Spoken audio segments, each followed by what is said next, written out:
Sir అసలు YouTube అనేది చూడని వ్యక్తి అంటూ ఎవరు ఉండరు. చిన్న పిల్లవాడి నుంచి ముసలివాడి వరకు చూస్తూనే ఉంటారు. కానీ అందులో వచ్చే వార్తలు ఎంతవరకు నిజం, ఎంతవరకు అబద్ధం, అసలు ఎవరి గురించి మాట్లాడుతున్నారు, ఒక పొజిషన్‌లో ఉన్న సీఎం గానివ్వండి, పొలిటికల్ వ్యక్తి కానివ్వండి, ప్రతి ఒక్కరి గురించి అందులో ఇష్టం వచ్చినట్టుగా వాక్ స్వాతంత్రం అన్నట్టు అసలు ఇష్టం వచ్చినట్టుగా మాట్లాడటం. ఇది ఎంతవరకు కరెక్ట్? ఇప్పుడు కేవీఆర్ అరెస్ట్, అక్కడ ఏపీలో ప్రశ్నారావణ్ అరెస్ట్. అసలు ఇప్పుడు యూట్యూబ్ ఓపెన్ చేస్తే అదే మొత్తం చర్చ అంతా అదే నడుస్తుంది. అసలు యూట్యూబ్ అంటే ఏంటి? అసలు ఎలాంటి అవేర్‌నెస్ వార్తలు ఉండాలి అంటే మీరేం చెప్తారు సార్? 2 యూట్యూబ్ ఛానల్స్, ఇద్దరు యూట్యూబర్స్ అరెస్ట్ తర్వాత మన 2 రాష్ట్రాల్లో పెద్ద చర్చ ఆంధ్ర, తెలంగాణ చర్చ వచ్చింది. అవును. దురదృష్టం. దాని ముందు ప్రొఫెసర్ నాగేశ్వర్ చర్చ కూడా అటువైపే దారి వెళ్ళింది. అవును. ఇద్దరు యూట్యూబర్స్ అతి మామూలు సాధారణ వ్యక్తులు. వాళ్ళకున్న సబ్స్క్రైబర్స్ తక్కువే, వాళ్ళకున్న సోషల్ బ్యాక్గ్రౌండ్ కూడా తక్కువే. అంత గొప్ప పేరు కూడా ఏమీ లేదు వాళ్ళ గురించి. నిజం చెప్పాలంటే చాలా మంది మన బోటోళ్ళకి వీళ్ళిద్దరు అరెస్ట్ అయిన తర్వాత తెలిసింది. అవును. సో ఇక్కడ మనం ఒక ఆలోచించాల్సింది ఏంటంటే యూట్యూబ్ గురించి ఆలోచించాలి. యూట్యూబ్ ఒకటి పెట్టుకున్నాం మనం. మనం యూట్యూబ్ పెట్టుకుంటున్నప్పుడు మన లక్ష్యం ఏంటి, మన ఉద్దేశం ఏంటి? నేను ఏదో ఈ సమాజానికి చెప్పాల్సిన 4 మాటలు ఉన్నాయి. లేదు కొంతమంది ప్రజల్ని నేను అవేర్ చేయాలి, వాళ్ళని ఎడ్యుకేట్ చేయాలి, వాళ్ళని స్పందింపజేయాలి. ఒక సమాజంని ఉద్ధరించేలో భాగంగా నేను నాకు తెలిసిన 4 విషయాలు షేర్ చేసుకోవడం కోసం నాకు తెలిసిన మాధ్యమం యూట్యూబ్. ఇది కాకుండా వేరే ఛానల్స్ చాలా ఉన్నాయి. ఇప్పుడు టీవీ ఛానల్ పెట్టడం కష్టం, ఒక పేపర్ పెట్టడం కష్టం, ఒక పాంప్లెట్ డిస్ట్రిబ్యూట్ చేయడం కష్టం, ఇంటింటికి వెళ్ళి మీటింగ్లు పెట్టడం కష్టం.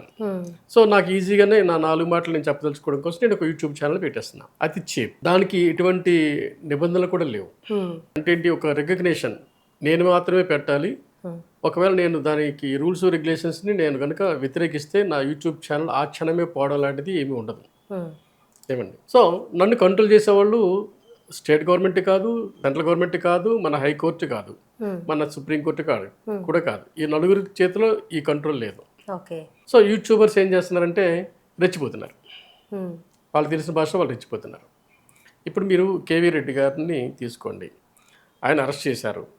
ఆంధ్ర పోలీసులు ఇక్కడికి తీసుకొచ్చి ఆయన అరెస్ట్ చేశారు. దాన్ని ఇక్కడున్న మన మేధావులు మరికొంత యూట్యూబ్ ఛానల్స్ వాళ్ళు రేవంత్ రెడ్డిని నానా మాటలు అన్నారు. మామూలు కూడా కాదు. అసలు ఏం చేస్తున్నావు నువ్వు? ఆంధ్ర పోలీసులు వస్తే ఇక్కడ అరెస్ట్ చేస్తుంటే నువ్వేం చేస్తున్నావు? అసలు మనిషివేనా?